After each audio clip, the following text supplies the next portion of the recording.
big names and stuff, but I'm sure it's still nice to have your players here and some scouts here. Well, yeah, we had them. Well, you still have, I think, two or three. I think, Juwan Story came back, ran real well.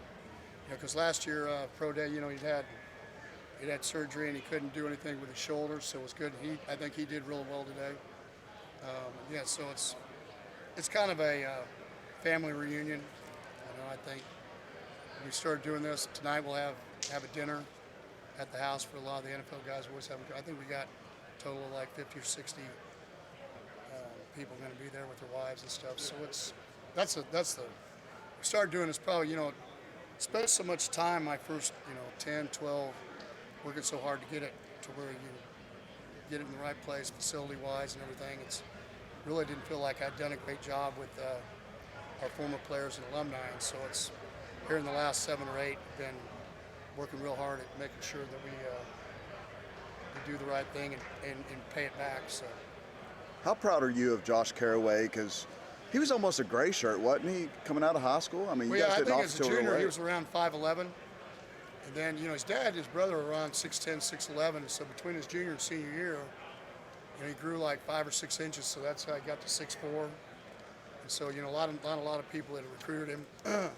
so you had a situation where we liked the way he moved around and his intelligence and the things that he did. So it was a great gift for us. And really it's been great having him here for his years. He graduated last May, so he was working on his master's, and so that's perfect guy. Deontay Gray's a guy that did a bunch of different things for you: offense, defense, special teams. Yeah, I think because of being out a year and a half, I think it's kind of a lost. I think he ran real well today.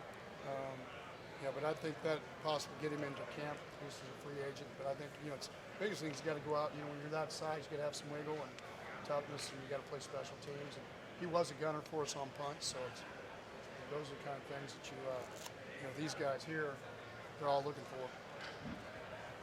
How many scouts are here? Do you have any idea? No, I think we have probably 20 to 25 teams that are represented. It's not as big a group.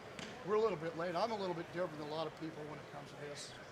You have guys get hurt. I try to do it as late as I can. This year we have less pro guys because we had a lot of guys that are on new coaches. They're on new staffs in the NFL, so they're able to come in a week early. They can come in a week early, and so allows them. Jerry Hughes, because he's a veteran, he flew back anyway. He's over there.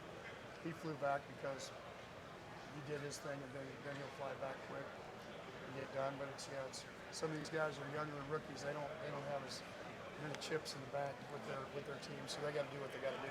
So Just talk about Collins and kind of what he did for you, and looks like he'll be drafted. Well, the greatest story about Avion is that we were able to get him a medical 5th year, and probably wouldn't have had an opportunity a year ago. And here's a guy that started for us that's now got an opportunity to get drafted. Won't play tackle, but has a chance. You got a guy that size that can run like he does, gives himself an opportunity, maybe on special teams, maybe a center guard. I haven't really talked. My guys have talked more to usually if they're a first or second round, it's when I hear more from the second level or third level guys up. A lot of our guys, a lot of coaches have called Jared, which he was his coach, so it's. You sent a lot of guys, a lot of offensive linemen to the NFL. What is it about that position that you guys that's translated for you guys? I don't. Well, number one, you recruit.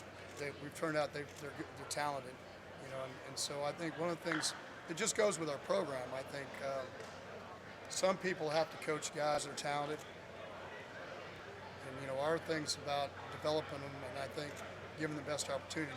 A first or second rounder has got a chance to be first or second rounder because that's the man upstairs gave him that. I think where you judge a program is how do you find a way to give an opportunity to a guy that can be a 4th, 5th, 6th, 7th round pick. And I think that's where these guys that's why the NFL guys come back when we really don't have any star names this year for the simple reason there's always going to be a couple guys at TCU that have developed into somebody that can make their roster, make their special teams better, or be a backup, or possibly even be a starter. Nobody really knew about Derrick Kendrick a year ago, and here he started I don't know, third or somewhere there, up to half of their the games with the Browns until he broke his ankles. So, that's all it is as a program. You recruit the right players, but the other thing is to be able to develop guys and give. It's kind of like in graduation. Anybody can graduate 5 out of 10. It's how do you get to 8 out of 10 and get those 3 guys that don't understand the importance of an education to do that. And so that's kind of the way we've set our program up to do so.